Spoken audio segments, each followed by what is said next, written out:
And but yeah, basically this next story is about Peng Shuai. So she's a retired Chinese tennis player. If we can go to that's not her, that's someone else. So Peng Shuai, not to be confused with her sister Feng Shui, who's an interior decorator. But so Peng Shui is she's a retired Chinese tennis player, former doubles #1 in the world. Wow. In the world, singles number 14. She won the doubles at Wimbledon in 2013, and in 2014 she reached the semi-finals of the US Open as singles. And in November, she posted this post. If we scroll down a little bit, she posted on Weibo, which is a sort of Chinese version of Facebook. She posted this, essay. I mean, it really is. It looks like a novel at this point. It is, yeah. Because I mean, I was wondering, what is Chinese writing like? But because each one of the things is like a little picture, it's actually loads and loads and loads and loads of words. So I've read a translation of it, which I don't recommend you read the whole thing because it is dead boring.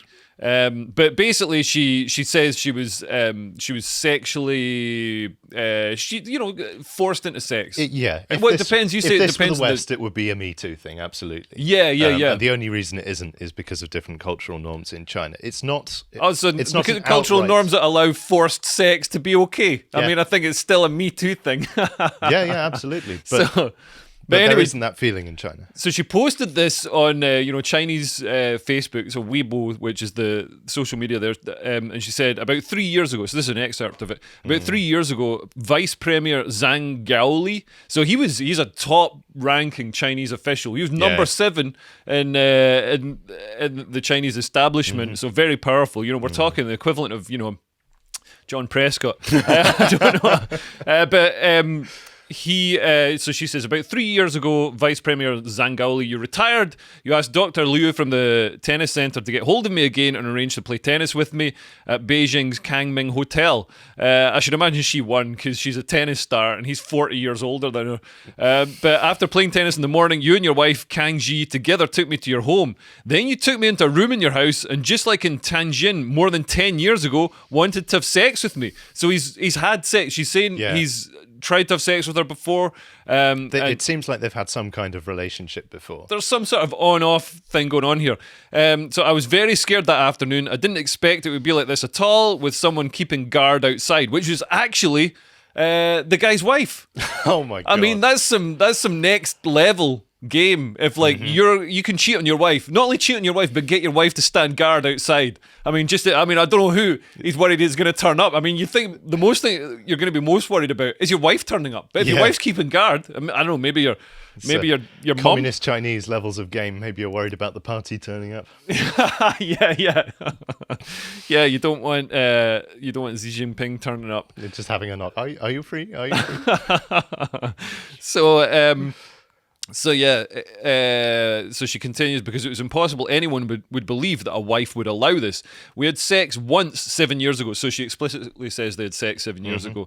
And then you went to Beijing for the standing committee and then never contacted me again. I long buried everything in my heart since you didn't intend to take any responsibility at all. Why did you still want to come back from me, take me to your home and force me to have sex with you? And she uses the word force. Yeah. Now you say in the translation there's, this is a disputed. So she might have meant anally rape. No, right. What is the... No. She might have done. So I'm not a Chinese speaker, but we had a word with John to look through it before. It's not explicitly a sexual assault allegation, but as it sounds in English, but I mean, read it on the face of it. This is clearly very coercive. It's a terrible situation for anyone to be in. A society that builds this kind of coercive power structures into it is clearly rotten. And we see this in communist cultures, basically because the party apparatchiks have so much power. They have leverage over people's lives. Yeah. If somebody wants their child to go to university or wants, whatever, you've got to make the party apparatchiks happy. Or to get a slot on a national tennis team, perhaps. Or to get a slot on a national tennis team. So, these people don't understand the thing. People always think communism is going to be some sort of utopia where everybody's doing stuff for the good of the greater good. Nobody in their life has ever acted for the greater good. Maybe Nelson Mandela, but apart from that, they're very few and far between. You can't have a system that relies on people acting in completely, selfless, beneficent ways. It's Right. not going to work. You know, the great thing about capitalism is you can be a greedy, selfish ogre, and it still works. It still works. I want to make money. So I'm going to provide this thing that you want. Now you got to give me money for it. And it's like, well, now they've got something that they want that is greater value to them than it was to produce it. And the system works. It's beautiful. But yeah. So she carries on after dinner. I was still not at all willing to have sex. You said you hated me. Oh. You said you never forgot about me in those 7 years since they had sex before and would be nice to me and so on. I was scared and panicking, but given the feelings I had for you from 7 years ago, I agreed. Yes, we had sex. And, you know, she continues at length. You can read the full thing. It's very long. It is very long. This is why they need Twitter in China to keep their sexual accusations short. But to sum it up, so she claims she'd been having an affair with, Communist Chinese Party top brass. He's 75 years old now. His wife guarded the door, and they had sex 3 years ago and 7 years ago. And there was something 10 years ago as well that they mentioned. Yeah, there seems to be something on and off. It seems like deep personal drama in a very strange environment. But this seems very nasty what's happened to her. Yeah, absolutely. And the next tab, you can see the guy that she's accusing. So here he is, Zhang Gaoli. So that's him. The Chinese Casanova. What a man. Well, apparently look at those angular cheekbones. Wow. This is, 40 years older than her. And she seems to be, she was quite into him from what she says in the post. But there's, and he's quite an interesting guy. He worked his way up from farm work to become one of China's top nonces. And there's a culture in Chinese society where high-ranking Chinese officials keep concubines. It's a small porcupine that you can have sex with, but from the front, because you don't have sex with a porcupine from the back. They keep I guess basically mistresses, right? Yeah. Concubines, and presumably that's a status thing as well. Yeah, it's probably a status thing. It's like, look at, here's my main chick and here's my side piece as well. Like that guy sings in Starboy, but like a rapper. But there's an idea that in different cultures, even though we have modern democracies or different political systems or everything, the way that people actually behave is like the governments of 500 years ago, 1,000 years ago. Right. So culturally, this would be like, I don't know, a warlord having concubines. But except today, that means a top member of the Communist Party having mistresses. Yeah. So, yeah. Yeah, totally. Very strange. Yeah, Genghis Khan. Genghis Khan had loads of them. And Genghis Khan also had the world's first ever recorded pet gerbil. Really? Yeah, that's true. Do you know the story about it? I don't know. Well, basically, the legend goes, people probably had pet gerbils, but they just weren't recorded because they weren't important enough. But Genghis Khan was going across Mongolia doing all his Me Too stuff, but nobody could stop him because they didn't have hashtags. Right. So one night he's sleeping in his big tent, and an assassin crept into the tent to kill him with a big sword, and this gerbil bit the assassin's foot. So the assassin screamed, because I don't know if you've been bitten by a gerbil, but it is sore. And this woke up Genghis, who then killed the assassin with his own sword. And then Genghis was so impressed with the bravery of this gerbil that he decided to keep him as a pet. Wow. But it's all nonsense, because obviously the gerbil would have just run out under the side of the tent, because they didn't have sewn in ground sheets in those days. It was, exactly, so all mosquito nets. Basically what happened was, this is my reading of the situation, Genghis Khan just wanted a pet gerbil.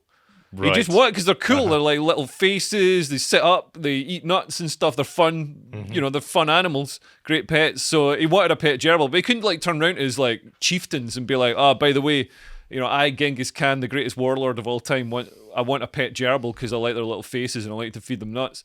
So he had to make up this story about the assassin. So it's actually a very early example of toxic masculinity. Yeah, but anyway, getting back to the Chinese Communist Party. So after making this, obviously this sent huge ripples through Chinese society. It was a bombshell allegation. It was big news in the West as well, and it sort of peeled back the curtain and showed the reality, because Chinese society and Chinese culture is quite repressed and quite closed, and they don't people don't. You don't talk about personal stuff. You don't air your dirty laundry. That's a real no-no. Especially some relating to, a top official, because they've got so much power. People disappear and all the rest of it. So she disappeared for a while from social media and the public eye. And it became a public relations disaster for the Chinese government.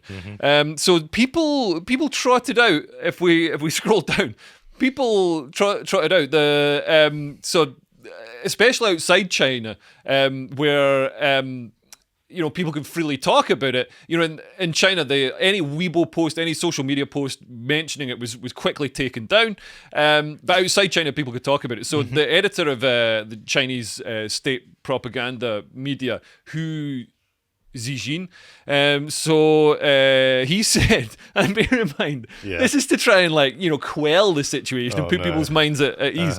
He said, as a person who is familiar with the Chinese system, I don't believe Peng Shuai has received retaliation and repression speculated by foreign media for the thing people talked about.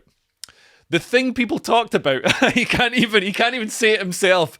That's that shows the level.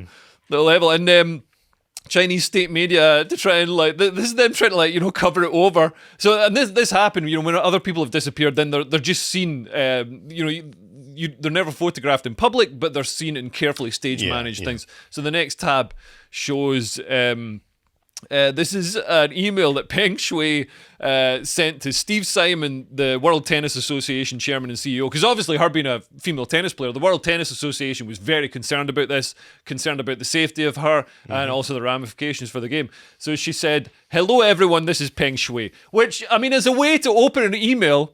Have you ever... This is definitely Peng Shuai. Yeah, this is definitely Peng Shuai. Hello, everyone. This is Peng Shuai. It's like one of those, you know what I mean? Like a scam email. So she states...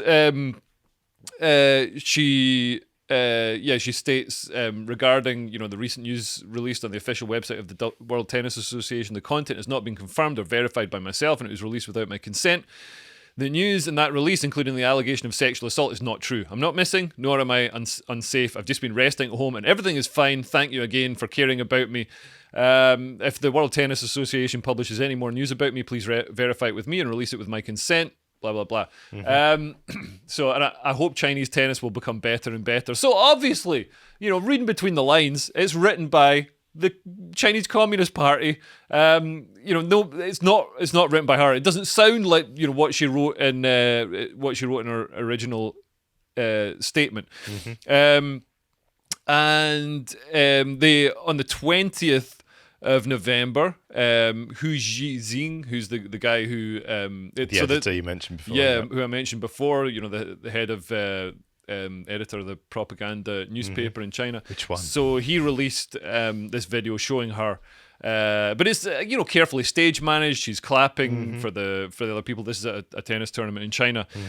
So on the 30th of November, the World Tennis Association announced they would suspend all tennis tournaments in Hong Kong and China. Good for them.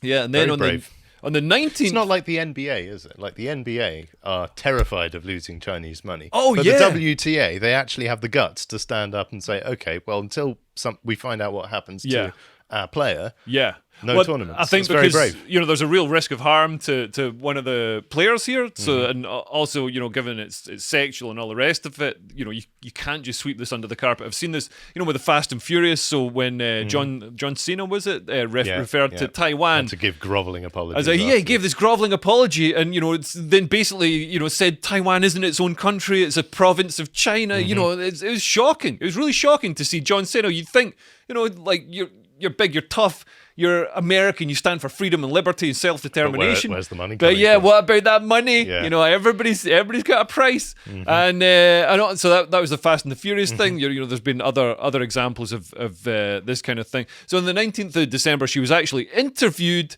So they sort of stopped her while she was walking, and she basically said, "I've never said or written that anyone has sexually assaulted me.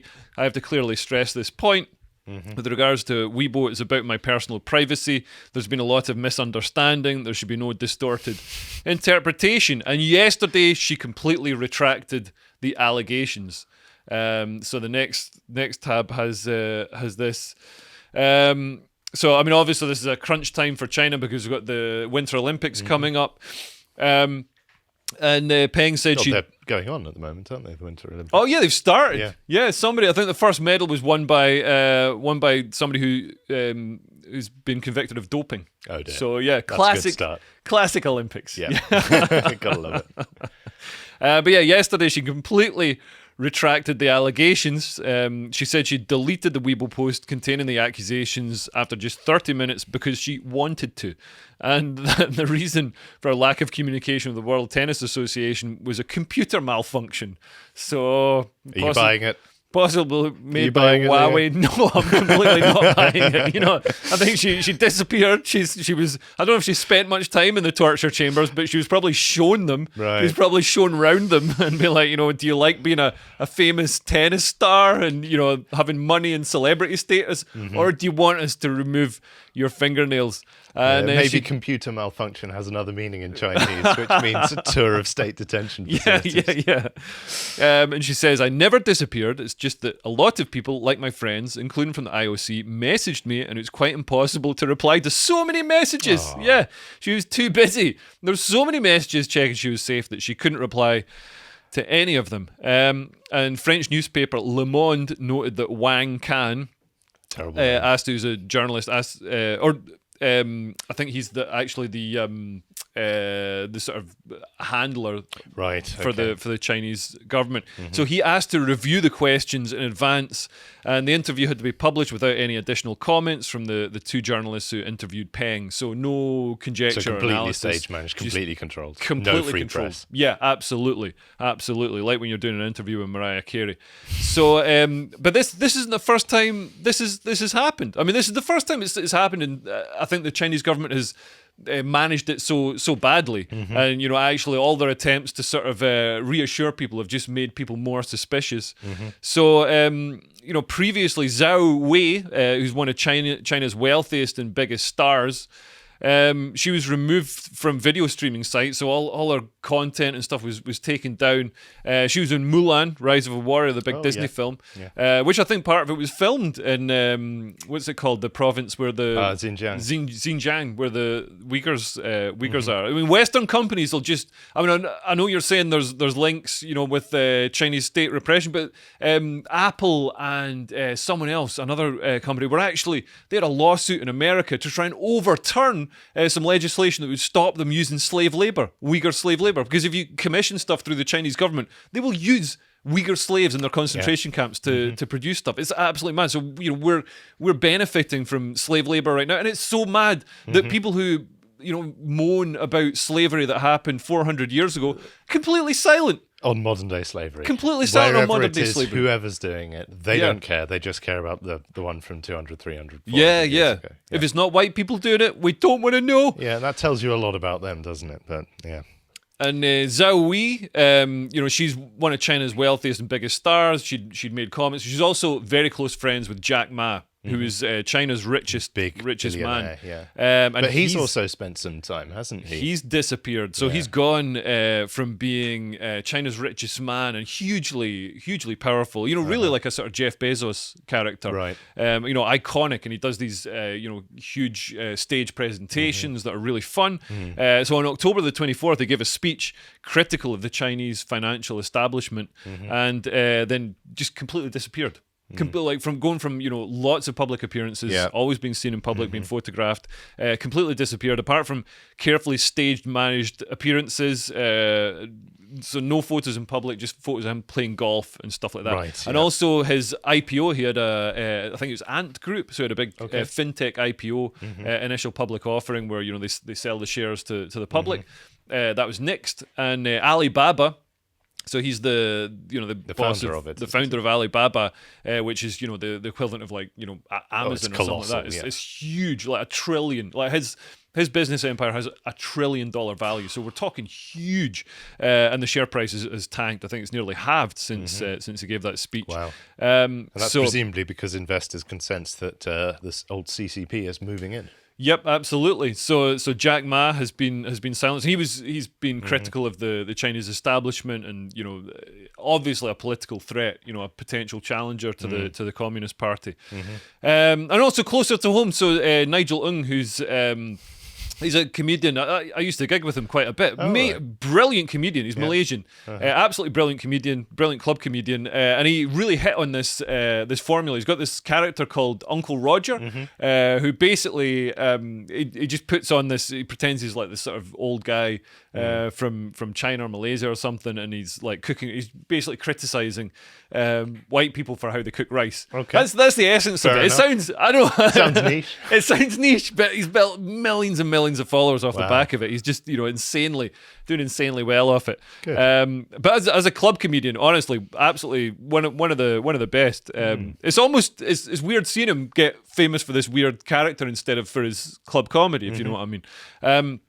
But yeah, so he's been collaborating with people on social media to raise his profile. So he did a video with this guy called Mr. Chen, who's based in New York, I think, and who's previously I think he's Chinese, but he previously criticized the Chinese government's policies and human rights record. So he mentioned the treatment of the Uyghur Muslims, and also brought up the Tiananmen Square massacre when possibly thousands of Chinese students were massacred, shot and killed by their own government. And if you're watching in China, because they'll have sensed that we've said Tiananmen Square, so you will have apparatchik goons at the door soon to torture you. But yeah, so he brought this up, and then he retracted. He deleted the video that he did with this critic of China, Mr. Chen, and came out. And if we scroll down, you can actually see what he said. And what was his? Here we go. Yeah, here we go. Yeah, he had not been aware of Mr. Chen's political thoughts and incorrect comments about China in the past. So we're seeing, China's got huge power to coerce people, to force people to retract statements. Obviously, Mr. Chen hadn't said anything incorrect about China, but absolutely. if you want access to the Chinese market, if you want your thumbs to be attached to your body, then you've got to toe the government line. Absolutely. If you enjoyed that segment from the podcast The Lotus Eaters, you can always go over to lotuseaters.com and subscribe to support us. We don't do any adverts. And you can also check out all of our premium content, such as our book club. This is a really excellent episode by Harry, based on a book called The Grey Lady Winked, which is all of those times where the New York Times was guilty of spreading a lot of fake news. It's a really, really good and informative look at how the New York Times is trading on a reputation it really doesn't deserve. And if you enjoy it, you can go and congratulate Harry on doing such a good job on getter.com, where he's at Harry Lotus Eater. Thanks very much.